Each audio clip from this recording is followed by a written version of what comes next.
now. There we go. And then Jennifer, you want to go ahead and... Yeah. So good evening, and thank you for joining us. I'm Jennifer from the Monrovia branch of the Morgan County Public Library. And I'm not going to say a whole lot right now. I'm just going to turn it over to the panel moderator, Janet, and let her take it from there. Hi, excuse me. I'm Janet Williams. I am Vice President of the Speed City chapter of Sisters in Crime. We're part of the national organization that was founded a little more than 30 years ago by female crime writers who felt that they were not getting the kind of recognition from their fellow professionals that they deserve. So they created their own organization, and it's grown to be quite a strong national group that promotes writing, crime writing, women in fiction, and there is a pretty strong contingent of Mr. Sisters as well. Our Speed City chapter has been really active, publishing anthologies. Our latest anthology is Murder 2020, which every story is built around the 2020 theme. Although I got to tell you, nobody was psychic in our group, so we didn't get the pandemic. But it ranges from like 2020 hindsight, 2020 gun, the year 2020. All of the stories have a 2020 theme, and you can get it at Amazon, and it's available. And if you want it, we'll sign a copy for you.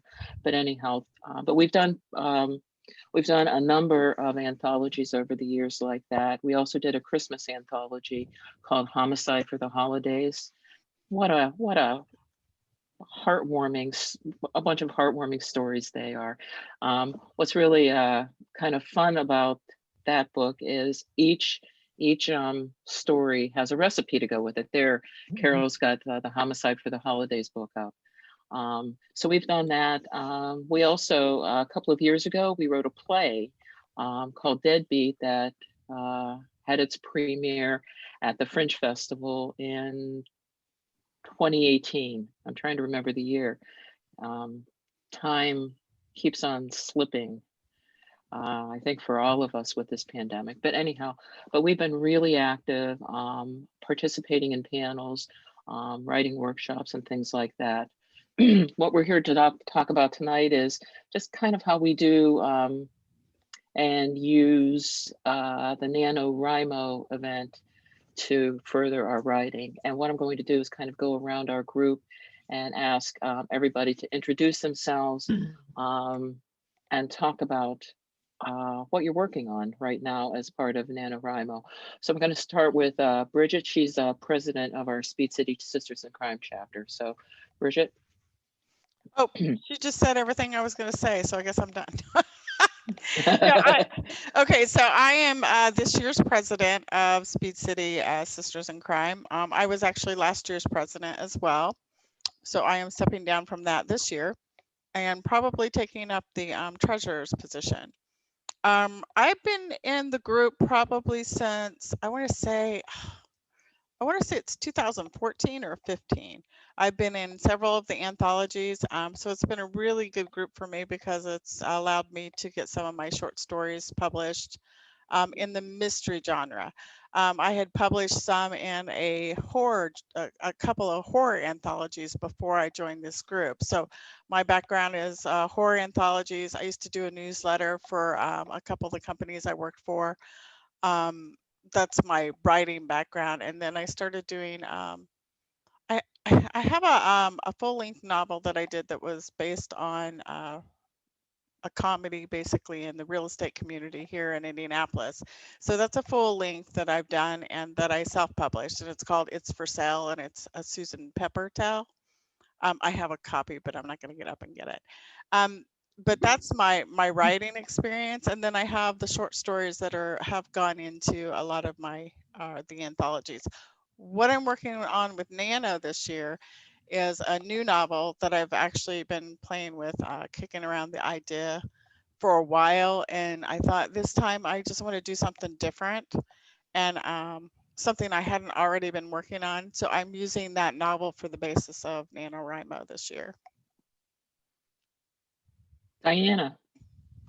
Hi, I am Diana Catt, and I am a Monrovia library member. So this is my home library that's hosting this event, which is exciting. I joined Sisters in Crime, I think it was in 2006 or 2007, right after they started the chapter. And I have my very first publication for a short story was in Racing Can Be Murder, which was the first anthology that this chapter put out. So that was real exciting. And since 2007, I think I've had 20 short stories published in either chapter anthologies or other anthologies from other sources. So that's been really good experience for me to be a part of this group. I've also got a full-length novel currently with being evaluated with a publisher, fingers crossed on that. And for NaNoWriMo, I'm working on the sequel to that initial novel. I've got a couple other novels that I have written that I need to take time and edit and update because I wrote them a long time ago. But right now I'm working on the sequel to the novel that I'm trying to get published right now. I'm also working on a short story for our next anthology, which will have a Halloween theme. So that's my nano projects. Hey, we got one question, I think maybe before we finish all the introductions, just a quick explanation of NaNoWriMo. It's it's a national organization where the month of November is devoting to writing a novel. And it's free, you sign up, you kind of register your title and maybe a little synopsis of what you're trying to write. And your goal is to get 50,000 words in a month, which means you've got to get, I think it's 1,667 words a day if you're going to make that goal. But anyhow, so that's really quick what NaNoWriMo is. And we're just kind of here to talk about how NaNoWriMo actually kind of helps us write, even if we don't make the word counts. Okay, Ross, introduce yourself and talk a little bit about what you're working on. Okay, well, I've been in Sisters in Crime, I don't know, about 4 years, maybe going on 5.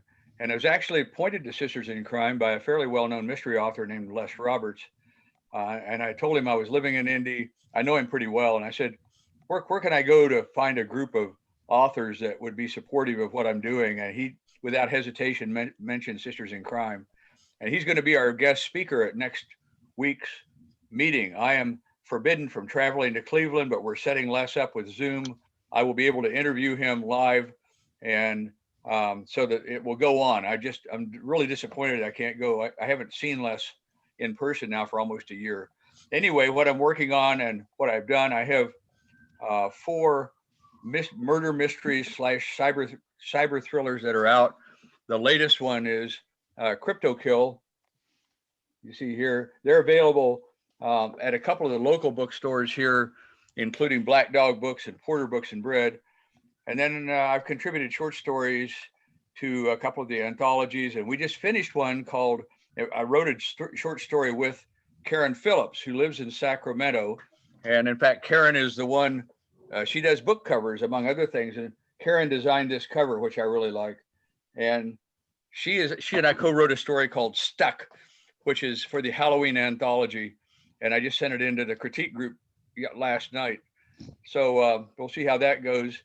I'm really working on the Three-Legged Assassin right now, mainly my new book. And I guess I have to confess, I'm not really doing a whole lot special for the November event, but what has happened to me, I think has probably happened to several of us. And that is, I really experienced sort of a dip in my writing for about 2 months. I don't think I wrote much for about maybe 2.5 months, and just started again. I guess I was inspired by NaNoWriMo because I started writing. Karen and I started really working on Stuck about the 1st of November. And so we finished the short story, and I've been writing. I write maybe 500 words a day, but I'm at the point now where I'm incorporating the the first 9 chapters have already gone to my editor. And so I got the edits and comments back. So I write part of the time during the day. And then usually this time at night when my brain is fried a little bit, I put in edits. I look and see what I want to incorporate and what I don't want to incorporate. So the short story is behind me, but I'm basically trying to commit myself at least 3 hours a day to working on the Three-Legged Assassin during the month of November. Carol. Hi, I'm Carol Paddock. I write under C.A. Paddock, and I started writing mysteries when I was in first grade. And I wrote a lot of ghost stories and mysteries all through elementary school, and then got away from it. Took some creative writing courses in high school or in college, and then got into corporate communications and kind of put all the creative writing aside until I joined Speed City Sisters in Crime about 2014. And since then, I've been trying to work on getting my creativity back and focus on a lot of my writing, because that's really what I want to do at this point in my life. I've had a couple of short stories published in our anthologies, including Homicide for the Holidays and also The Fine Art of Murder. So this is the first time I'm doing NaNoWriMo. I've had lots of friends that do it in the past, but it was all kind of intimidating. So I had a couple of goals. I want to start working on my novel, but also I'm trying to write the short story, as Ross had mentioned too, for our next anthology. And I was really struggling with it. I had maybe 3 or 4 sentences. I had a little bit of an idea, and I decided to go ahead and sign up for NaNoWriMo and try to use it as a kickstart to get that story done. And that has happened. I'm working on it. It's actually, it's a Halloween story also. But then also I'm going to continue on with working on my novel. We'll see how it goes as with that. But so basically what I've learned, I'm actually a nano rebel because I'm not following directly, you know, working on one novel and 50,000 words. I've kind of set these other goals in mind, and that's okay. Because I'm working and I've gotten through my story and working on the edits right now. I'm trying to get those to the critique group, and then I can focus on the novel writing. Well, and last but not least, the esteemed Michael Dabney.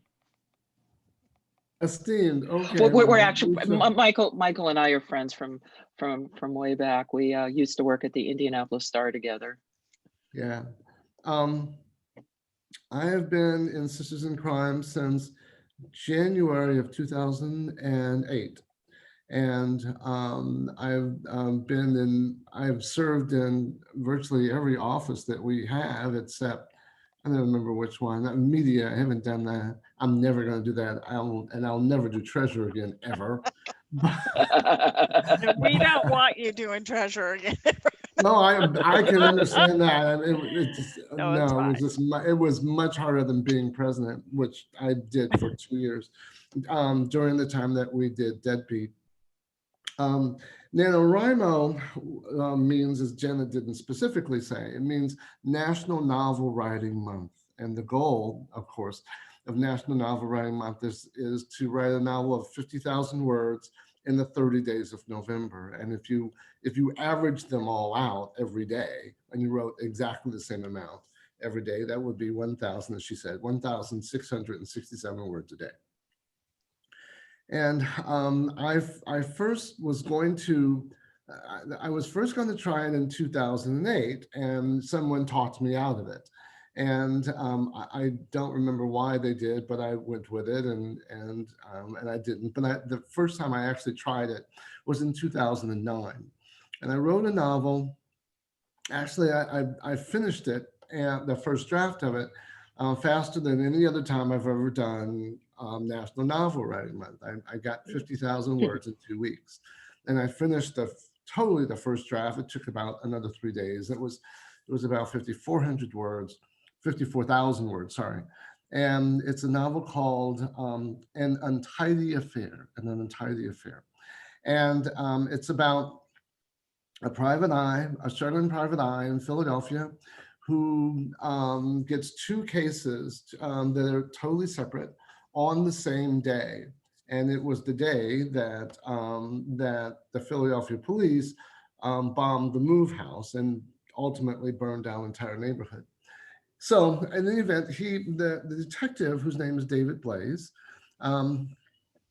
he has these two separate cases, but what he discovers is, one, he has a stalker, and two, there was actually a murder. And he must find who committed this murder before he, David Blaze, is buried alive, literally buried alive. That's what that novel is about. And it's always encouraged me because I like the novel, I like the character. And it was the first time I did NaNoWriMo. And that novel will be my first novel that will be published, and it will be published next year in the spring. So I'm really quite proud of and happy about that. I've done National Novel Writing Month, I can't remember how many times. A couple times I didn't finish, but most of the times I do. This month has been a struggle because of things going on in my life, in personal life and domestic home life. So it's been a bit of it's been a struggle, but I'm just under 40,000 words. It's a thriller called, I won't keep this title, but it's called The Plot to Destroy America. And it's a spy novel of sorts. And there is a fairly credible plot to destroy America, and he's going to go out there and find it and do something about it. The problem I'm having, and I think this is probably one of the things Janet will be asking us about, the problem I'm having with this one is that because I had so much stuff going on in my life this month, is I didn't have the time to do the sort of planning ahead that I had wanted. So right now it's very heavily laden with dialogue, has a lot of dialogue and not enough narrative to it. And in the future, when I get back to, once I get to finish it, then it'll probably be about 55,000 words. So it'll be short for a thriller. But when I get back to it, which it may be a while, it may not be until later next year, then I will, that's one of the things that I'm going to work on. So that's pretty much it. I enjoy Sisters in Crime. I've had a number of my stories published in our anthologies, and I've actually had the privilege of co-editing two of them. So that's it for me. Well, I think what Michael was talking about a little bit, and something that Ross mentioned as well, is this. I've heard from a lot of writers that it's been really difficult to write, with the pandemic and all the kind of emotional stresses on a lot of lives. So can you guys talk about, and feel free, whichever one of you guys wants to weigh in first, how do you what really gets in the way of your writing? What you can talk about what's been getting in the way this year, what gets in the way in general, and when you realize what's happening, what do you do to kind of reprioritize writing in your life? Oh, that's a good one. Oops, I better. That wasn't on your list of questions, Janet. I just had an example of that happen this morning, actually. One of the things I have a group of people who are like beta readers, but I call them my cyber cabal.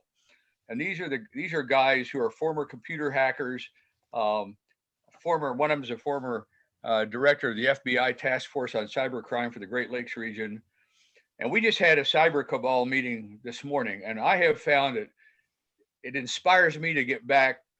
We're now meeting like virtually every 3 weeks. We were only meeting once every month or two. And the cyber cabal keeps me on my toes, keeps me inspired. And in fact, they threw a couple of plot ideas at me this morning that just blew me away. They're great, and I'm going to use both of them. So I think it was just, you know, why didn't I write? I don't have an excuse for that, but I think it was COVID, but it was less COVID than it was just being stuck at home. You know, it wasn't, I wasn't afraid of the disease. I was just frigging bored, you know, and being at home, getting into a routine where you don't, you know, I just found myself not coming in here to write every day. So I have, Diana, yeah, I've always had the best luck at focusing when I'm trying to write. If I go somewhere like Starbucks or like just some other restaurant or cafeteria kind of setting where I can just get off to myself and sit there and spend an hour or whatever and focus and write. And I've always had really good luck with that. And of course, this year, that's not an option. And so when I'm stuck at home, I don't know, I get too distracted by other things that need to be done. This year's been really bad health-wise, not COVID-wise, but just health-wise for my family in general. And so that's a lot of other distractions that have been going on. And it's, so we're not even going to count 2020 as part of my natural habit of writing.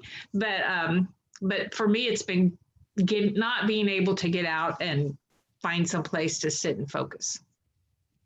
have you been able to do anything to reprioritize your writing this year, Me? Diana? Yeah. Well, that's kind of what I've been trying to do here in November. I mean, I had a surgery in October and I was on drugs for a week for pain and I couldn't do anything. But then I thought I'm not allowed to go back to work until the end of November. And I thought I'll really use this time to focus on writing. And I have to some extent. I mean, it's better than it was 3 months ago. So I guess it's a plus. Not focusing as much as I want, but I'm getting there. I think that Michael, you were going to jump in. And I think that's one of the things that Russ brought up. I just pointed at him. You can't tell at this point, but is having a good group of people behind you. And I'm in a very good critique group, and I don't produce enough for them, but they're always an inspiration. And I'll also mention, when I'm doing National Novel Writing Month and I have writing buddies, I always feel a little competitive about them. I want to write well, but I also want to write quickly. And having writing buddies through NaNoWriMo has always been good. There's a young woman who I believe is online because I can see her name. And when I happened to mention that I had, I don't know, it was a week or so ago that I like 20,000 words or something. And she's a young woman who's homeschooled and I know has written a really great novella that I read earlier this year. And she had just casually mentioned that she had done 40,000. And I thought, oh my gosh, I need to kick myself into Michael slacking, yeah. So, oops, sorry. So in any event, having with National Novel Writing Month in particular, for me, knowing that there are other people out there who are doing it and who I feel connected to and who are going through a similar sort of journey, regardless of what they're writing about, that's always a great motivator for me. I think this year has been really hard for a lot of people to get into it. That's one of the reasons I chose to do NaNoWriMo, and I'm actually considered a rebel as well because I actually outlined my story before we got started. I already knew what the story was that I was going to do, and I sort of did like a character narrative before I actually got started, and I probably on day one had over 4,000 words, and then I haven't touched hardly anything since then until this week again. And part of that is I've been so distracted by seminars that there's been so many NaNo seminars, there's been Sisters in Crime stuff going on. And I've been sitting in and absorbing so many of the stuff that's going on that's writer and craft related that I haven't actually been able to get back to the writing. But this week, like last night I was in a writer center, the Indianapolis Writers Center did a write-in. So I hit that one or early in the evening. And then I rolled right out of that into another write-in that was being held on Facebook with Sisters in Crime National. So between the two of them, I'm not sure, but I think I got roughly around 2,000 more words in. So it's stuff like that, that if I can drag myself into those, and I have a few more of those scheduled. But I am also a last minute person. So I have a tendency to do a lot of pre-planning and then write a lot, and then something will get me distracted. And at the last minute, I'll be running for home on NaNo. That's what happened with my last one. But it also got kind of messy on the last one at the end. So I'm hoping that I started with enough tools in my pocket that I don't get really messed up while I'm heading for the home run, basically at the end of the month. So I think one thing for me, I didn't mention it, but a big motivator for me was also BoucherCon this year. BoucherCon, for those of you who don't know, is the sort of the largest mystery thriller conference or convention in the world. Typically 2,000 people go to BoucherCon, 1,600 are fans, and about 400 are authors. This year, of course, it was canceled in person. They held it virtually from Sacramento. Everybody held their breath to see what was going to happen. They were planning, they figured they may only get 200 to 300 people registered. They got 750. It was dynamite. I got to host a couple of the panels. I had 244 people in one of the panels from 4 continents. And Janet participated on the panel. We did a special panel on cybercrime and cyber terrorism. And we had my cyber cabal plus Janet. And Janet asked all the good questions. And it was terrific. I'm still getting good feedback on that, Janet. Today, I got an email from a guy in California who wanted some more information. So, Oh, that's great. That's really good to know. I mean, the BoucherCon to me was I had started writing again, but I wasn't really putting it out. But boy, I'll tell you, BoucherCon got me motivated. That was a really good conference. I attended most of it. But Carol, what about you? What gets in the way, and how do you reset your priorities? You know, most of the time, what's gotten in my way is perfectionism, and along with that is procrastination. So that is something I have worked really hard over the years, and I finally getting to that point where I'm putting that perfectionism away. And actually, NaNoWriMo is helping me do that. Partly because it's about getting words on the paper, and it's not about editing. I tend to have the self-critic, I think many of us do, and that editor as I go along, so it holds me up in really getting things that I wanted to write. So NaNoWriMo gives you permission to write crap. You know, it's about just getting words down, and that's been very freeing for me. In some ways, I've been more productive this year in my writing than I have in the last few years. And part of that is I have taken another online writing course. It was by Natalie Goldberg, who some people may know. She did a book called Writing Down the Bones years ago, and is a preeminent writing instructor. And that really helped me to start writing and gave me some pieces to use even for NaNoWriMo and for the novel, the short story. She does a lot of 10-minute writing prompts, which are easy, and it just kind of gets you out of your head. And I started doing that, and also with a writing partner. So that's also has been one way to keep focused on the writing. We meet once a week.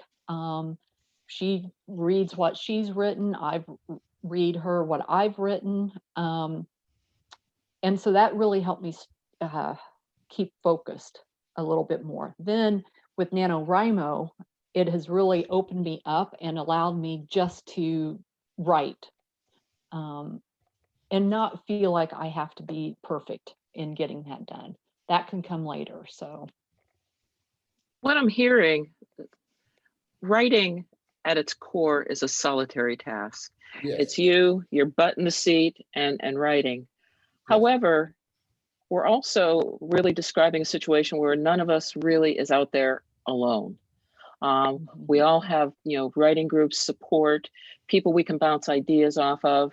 And I think that's really kind of an important lesson to take away from here, that as much as writing is a solitary act, you know, really kind of getting your work done and really taking ideas on paper and advancing them and kind of getting a polished finished product really requires like a community of support that help, that can either inspire ideas, encourage you to keep going, provide good critiques. I know something when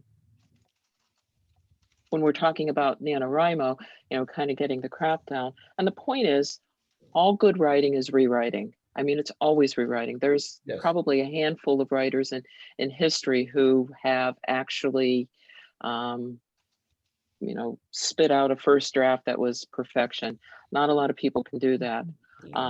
And that's what I tell the journalism students that I work with, that writing is rewriting, and having to rewrite what you did is no crime. It just helps you to polish and make it better. What I wanted to really ask next about is,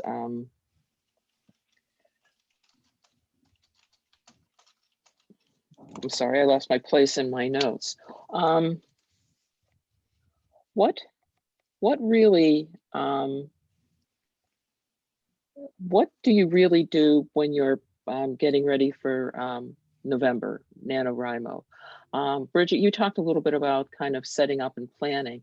I was wondering if the rest of you guys could talk a little bit about how much planning you do, how much organizing you do in advance, or I guess it's the planner pantser sort of dichotomy. Are you kind of a by the seat of the pants writer, or are you more like kind of planning and or somewhere in between? But talk about how you get ready for NaNoWriMo. What did you do in October when knowing that you wanted to crank out 50,000 words this month? Well, for me, since this is my first one, I wasn't sure. So I got on the website, the NaNoWriMo website, and I registered. I found out there's actually a 6-week course that you can do before that goes through the whole outlining process, character development. So you're really plotting out the whole thing. Since it was so much later when I registered, I didn't do that, and I really wasn't prepared to do that. Many people, I guess, do. One of the things, though, I did do, which I was glad, I took some of the webinars or the seminars that Sisters in Crime offered on the national level. One was slaying NaNoWriMo and really talked about doing it for the first time. And then another one was the Sisters in Crime launch. And those actually helped prepare me for what my goals were, and realize that it was fine to do whatever the goals I had. You know, if I wanted to focus on my short story and then the novel, that's fine. It was okay to write crap. Those really helped me prepare to get a little bit more idea what this would be about. So that's kind of what I did. I didn't really do any of the outlining. I had an idea for the short story, but I was being stuck. So what I used NaNoWriMo for was just to start writing, getting words down, breaking through to really get that story in place so I could actually picture it, which has really helped. So I've really used much more pantsing in this process. I'm at the point where I'm editing more and really going back and crafting. But those seminars really helped me prepare for something I wasn't sure what to expect. Diana, you've done NaNoWriMo in the past, right? Loosely, yeah. I mean, I've never really committed myself to doing the whole novel thing. I just use it as an inspiration to get some words down. So I've not ever, I think one year I went and registered officially, but I didn't this year. I just decided I would try writing as much as possible during November. But this year, I will say that I had a loose outline for this novel that I'm working on, that I had written when I completed the first book in the series, and so I just started writing because I kind of thought I knew where the story was going, and I'm like 6 chapters in, maybe 7, and it's really changed a lot from my original outline. So I'm not one to outline as a rule, so I'm more of a pantser, and I think that's sticking with me this time too. I'm just winging it. Another thing Russ, what about, longhand. I'm sorry, go ahead. I usually write longhand, and then when I have time, I'll get around to typing it in, and I do a lot of editing at that time from when I'm typing into the laptop from a longhand version. But I can really get to going fast and flowing real well when I'm writing longhand. I like doing that. Yeah. Well, I was going to ask Russ, I mean, you've got, several published novels. How much, whether we're talking about NaNoWriMo or not, how much planning goes in when you're starting a novel? How much do you like map it out? How much, I mean, you've got your kind of cabal of people to help you with the research end, but can you kind of talk about your writing process? Okay, and I want to throw something in first. Sure. I basically just realized tonight, I never thought about this before, but I've published and co-authored 4 nonfiction books: computational intelligence, swarm intelligence, computer science stuff. And when I write nonfiction, I'm alone. I have my reference books, I have my reference papers, and I sit and I write. And nobody reads what I've written until I send it to the publisher. And in the case of my last nonfiction book, I had 6 editors. But it's a very alone process, unlike when I'm writing the fiction, where I do really rely on, I have people I count on as beta readers, and I discuss what I'm writing with them. And Sisters in Crime, the critique group, and y'all, I mean, you're all part of my community that I really appreciate. So now, to answer your question, I'm definitely a pantser. I do not outline anything before I start writing the book. I have a general idea of what I want to write. The Three-Legged Assassin, I knew what was going to inspire it. I knew in general and there are 2 protagonists there. I have a three-legged assassin, and I have a mob boss's daughter, and it's set in Chicago. That I knew ahead of time, and that was about it. I knew the general kind of a plot I wanted to do, and I still don't know how. I mean, I'm writing chapter 12. I'm about halfway through the book, and I still don't know for sure how it ends. And I describe my writing process as I'm driving at night, a car in the fog. And sometimes the fog lifts a little bit and sometimes it comes down. Sometimes I can put my bright lights on and I can see where I'm going and I just write like a son of a gun. And other times the fog settles in and I sit there and it's like sentences are painfully come out one at a time. But I don't outline. I've never outlined. Well, I shouldn't quite say that. As I'm writing a chapter, I generally try to write down a few. I have what I call the storyline, which I keep at the very end of the manuscript I'm working on. And in the storyline, I'll have maybe a dozen things, phrases, stuff I want to cover in that chapter. But other than, it's not really an outline, it's really a subject list, stuff I want to cover in the chapter, issues that need to be resolved in that chapter, for example. So I don't forget and leave somebody stranded out on the iceberg or whatever. But I do not outline. It almost sounds like you set yourself up with your own writing prompts for every chapter. With my own writing what? Your own writing prompts. You're setting yourself up with your own writing prompts. Yeah.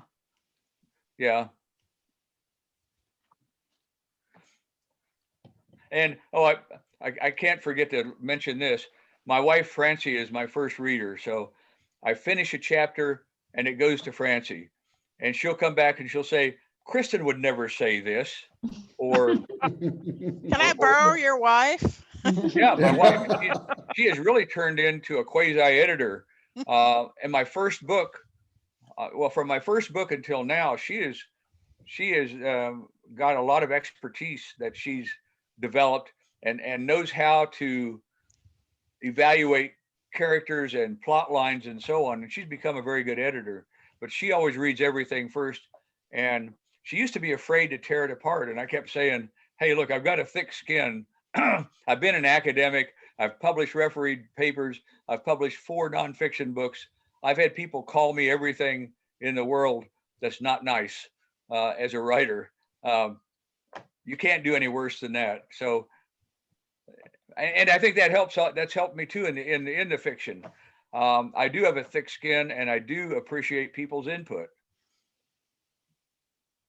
Well, I wanted to kind of get to another area of writing. So as you're approaching, writing a novel, whether it's a novel or short story,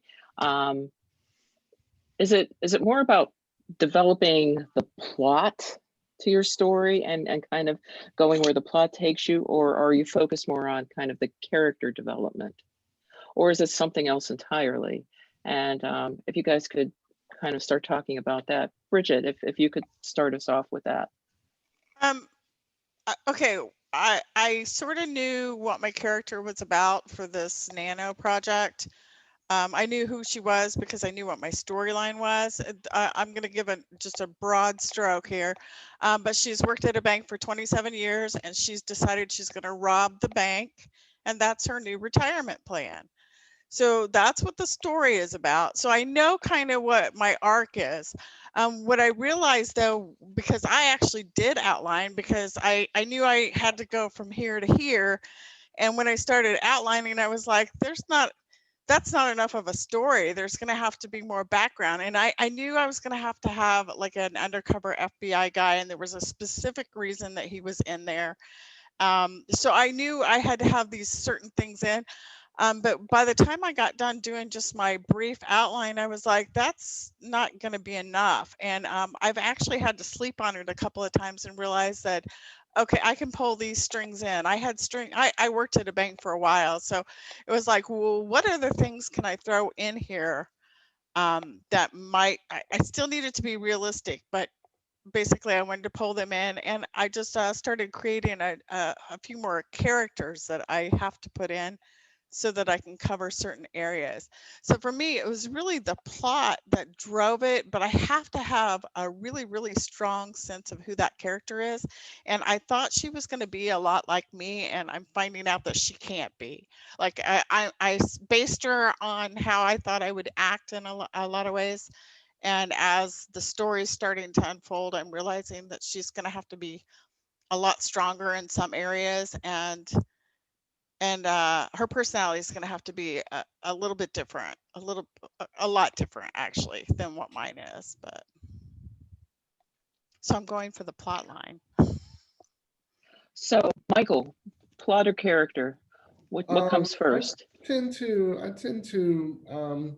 think of the character and try and put them into situations that that are challenging, and so I tend to, as a whole, that's what I go for. Since I'm writing a thriller this time, there is more, it's more plot driven than what I normally write. But still, it's I've got the main character, and he's got obstacles, and he's got to figure them out, and before America is destroyed. Getting back to the question though of whether what do I do in advance? Normally, I would write about maybe 8 to 10 pages in longhand, so I have an idea of where I'm going. And I remember a couple of years ago, I did that. It usually takes about maybe a week or so. I've been thinking about it before that, and then I finally sit down, I write it down, and with my first novel, I was halfway through the novel when I realized that the person who I thought was the bad guy wasn't the bad guy. And so I had to rewrite some of the handwritten outlines to keep going. But one of the last ones I did, I wrote out 8 to 10 pages. And after I did that, I never looked at it again. I just simply, it just helped put things in my head, to give me a kind of a guidepost. Unfortunately, this time I only did about a page and a half. And because I just didn't have the time that I'd hoped to, which is partly part of the reason why I'm struggling. And it's one of the things I'm learning about national novel writing month for this month, is that I definitely have to do some outlining in advance. And I really don't like outlining. If it weren't for National Novel Writing Month, I wouldn't outline at all. I would just totally fly by the seat of my pants. But I cannot write as much as I have to write in 30 days. I wouldn't be able to do it if I totally flew by the seat of my pants. And so that's why I write it out. And I generally follow it, but not always. No, I'm just going to say, but in that outline that you're doing, are you concentrating? Is it more focused on what the plot is going to be and the major plot points you need to hit? Are you looking for ways to reveal more about your character? Like especially with this latest one, how clear was your main character in your mind as you were getting started? Well, this character was pretty clear. I wrote a novel, gosh, what was it? Oh, it was the first novel I ever wrote, actually. And I started it many, many years ago. And it's actually set much earlier than this. But I had this person as a character, a main character. And so I'm using that again, since I know who he is. Although the first novel, which is called Fighting Chaos, was set in the 70s. And this is not. It's set, in the contemporary society, but the character himself is still the same. And so I know his background. He was in the CIA. He's now not in the CIA, and he is, as I almost always try to do with my male characters, he looks just like me, other than the fact he's taller, smaller, thinner, younger, better looking, all of that. Other than that, he's exactly like me. And this one, though, generally my main character is almost always a Black character, and this one he's not. But he does, thanks to my wife, has a very strong African-American wife. So, which also plays into how his character is. But yeah, I had, when I'm writing it out, it's more, oddly enough, and now I'm thinking about it, it is more about the storyline itself as to, what the plot is exactly. It's just like, okay, if I'm writing this scene and this happens, then what's the next thing which happens after that? And then I put the character in it, but it's still very much character driven. My writing generally is very much character driven.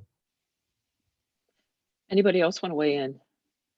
Character versus plot. One thing that has surprised me, and that is when I'm really in a groove, what's driving my plot is the dialogue. All kinds of stuff has happened. There's a mob boss in my the first 4 books, Sal Russo, and I have to watch it as I'm writing Sal's dialogue, because the book changes, makes a right turn at the Red Barn half the time when I'm writing Sal's dialogue. I'm finding that again in the Three-Legged Assassin. There's a three-legged assassin, and then there's the mob boss's daughter, and I'm writing it in first person, alternating chapters. And when I'm writing Kristen, the plot changes with the dialogue, and the dialogue's driving the plot. I think it really depends on the project that you're working on. I have a few short stories that I do that I'm writing the short story because of the character. Whereas in this particular case, the plot had to be the novel had to be a plot that I was trying to work out, and I had to get my characters into it. So I really think it depends on your project. Oh yeah, I would agree.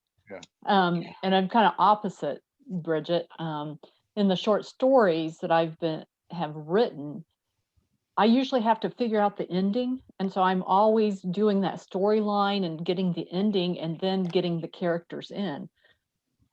Starting on this novel, I'm really focusing on the character development because I'm not really sure who she is. I'm not really sure what the whole plot of the story is going to be. So I'm focusing more on that for the novel. So I would agree. I think it depends on the project.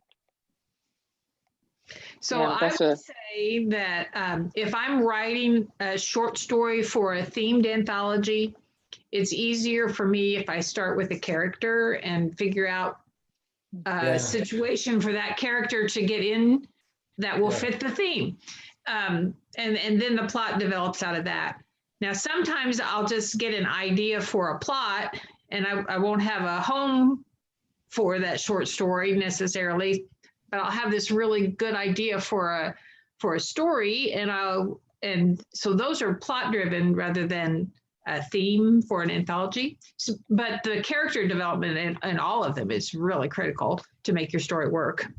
And I think that's like where Russ is going with his dialogue. I mean, that's your characters. Whenever you're developing the dialogue, you're finding out a lot about your characters, and that is sort of driving your plot.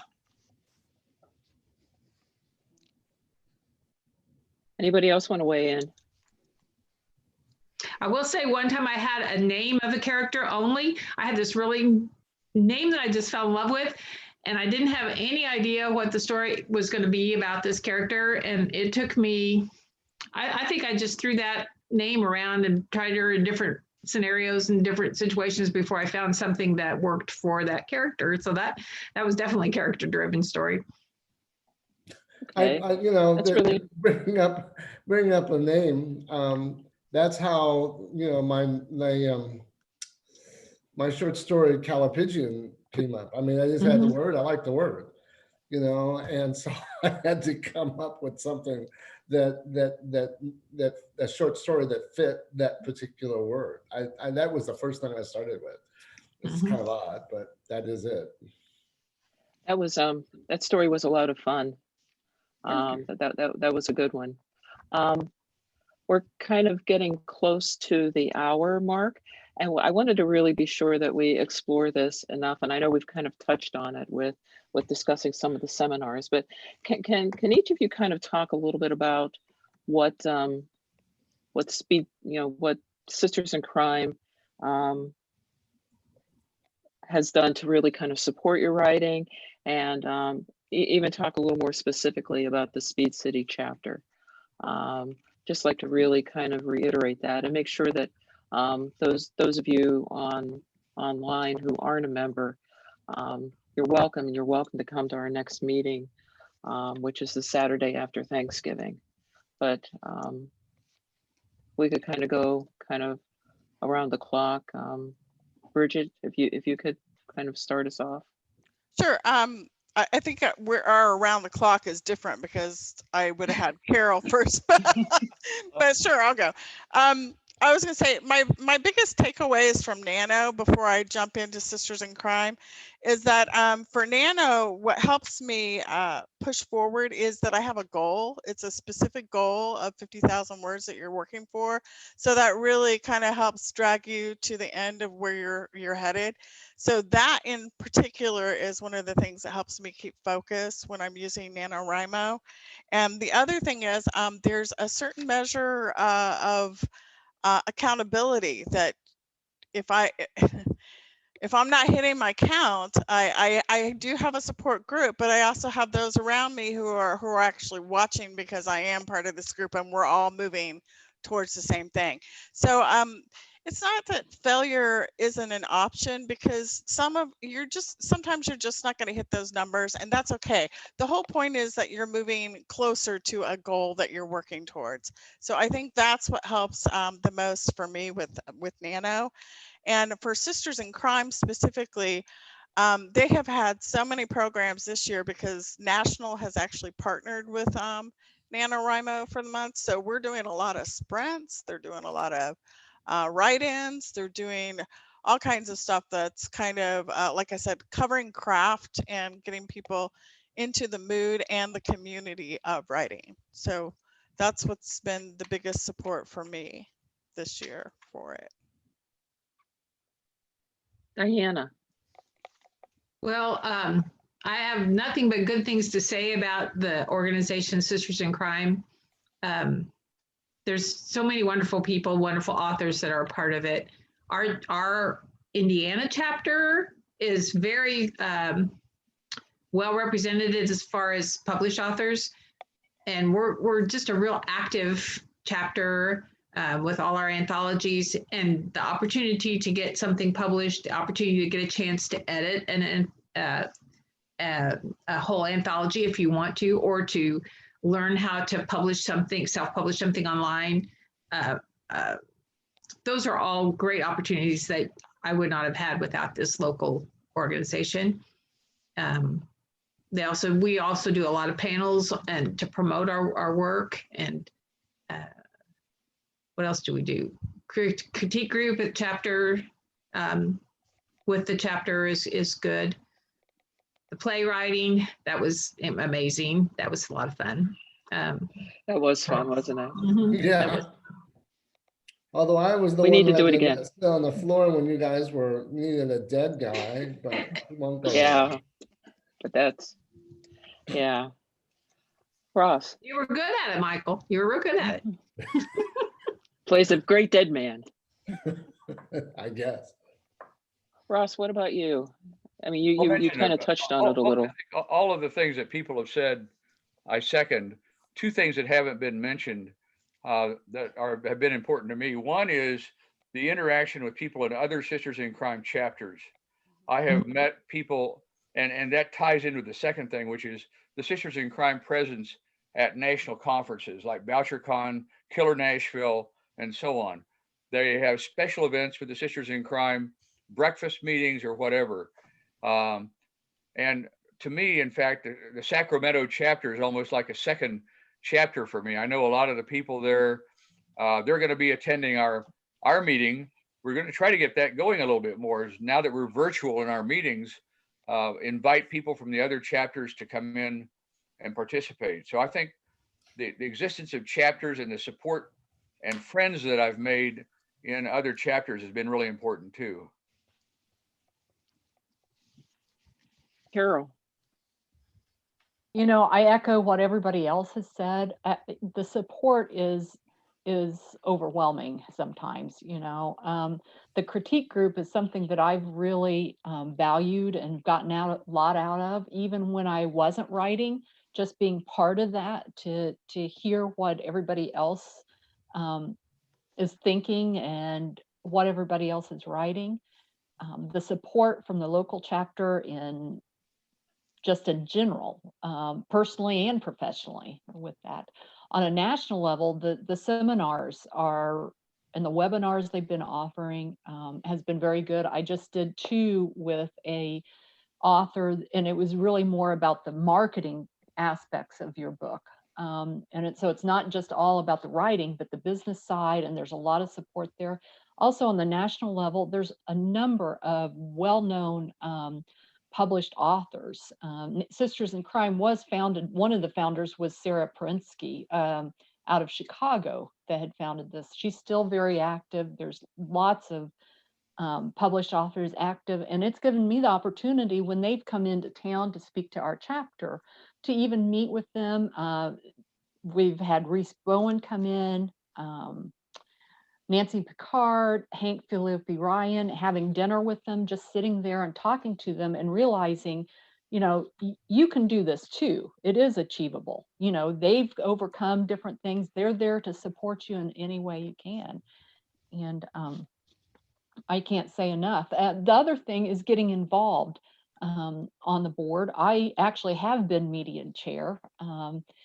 What Michael said he would not do, but that's given the opportunity to do more social media, you know, get my website skills up in order, to expand some of those skills as well. Michael.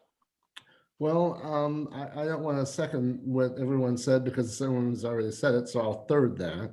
But yes, you know, just the programs that Sisters in Crime has, the contacts, the networking that you can do with so many people across the country, and it's just been really very good and very helpful to me. And I'm truly glad and feel very blessed to be a Mr. Sister. So that's one pretty thing I much it. might just add real quick, it's not just for writers. Sisters in Crime is also readers. There's librarians, a number of people, everybody that's just interested in crime, mystery, reading, and writing. So Yeah, in February, right before COVID hit, I was very pleased and to work in the Sisters in Crime booth at the National Public Library Association conference in Nashville. Boy, was that something. What, 8,000 librarians were there. What a conference. And I was part of the Sisters in Crime booth and got to meet librarians from all over the United States. And that was really cool. And I don't think, and it was Sisters in Crime that put me there. It didn't just go there automatically. I had that experience when the conference was here in Indianapolis one year. I worked at the Sisters in Crime booth at the librarian conference. And someone actually saw my name tag and said, "Oh, I read one of your stories." And I said, "Are you sure you mean me?" I don't think so, but that was fun. Well, does anybody have, any of you guys have questions for us? Anybody who's, any those of you who are listening in, any questions for us, our organization? Anything specific for NaNo? Yeah, NaNo, Sisters in Crime, whatever. I guess not. I think what all you've covered. You talked about the word sprints and the virtual write-ins, which I think is really cool because so much of everything has been online right now, like everything from your local zoo to school learning has been online. So it's been interesting hearing how you can take a completely different skill set and go online with it too, with virtual write-ins. We've been doing our writers group online, and it's the same as you all said, all the support and everything. Are there any other? Tell us a little bit about your, really quick, tell us about your writers group. Yeah, we are small but mighty. We are not a national group. So we've been meeting through Zoom the last few months, and it's been a lot of fun. I think it's helped some of us from going crazy. It has been really hard to write the last few months. Yeah. When reality gets this strange, fiction just doesn't quite seem to make as much sense as it like, used to. Yeah, that's the truth. That is so true. Yeah, we've had to move almost everything to a virtual platform this whole year. So It's I been think one of the things most of us are wondering, Jennifer, is how can we better reach libraries in this time of COVID? This is great. We like doing this kind of thing. What can we do better to reach libraries? This is pretty fantastic. I've been excited about this for a while. And we've had y'all's books on display here. I've got some of them back behind me too. And they've been checking out like crazy. So you're not unheard of here. We like the Sisters in Crime quite a bit. yeah, I think Diana has set up events at your location in person when we could do that. So so yeah, this was a good opportunity. We're kind of hoping to use a platform similar to this with some of the other libraries as we're going forward. Hopefully we can do something virtual. You guys keep us in mind if you have a thing coming up that you want us to try to work ourselves into, we can do that. Okay. Absolutely. Okay. Well, I guess if there's nothing else, we'll wrap it up. I know a little dog who's going to be really, really happy to get a walk pretty soon. I'm going to stop recording now.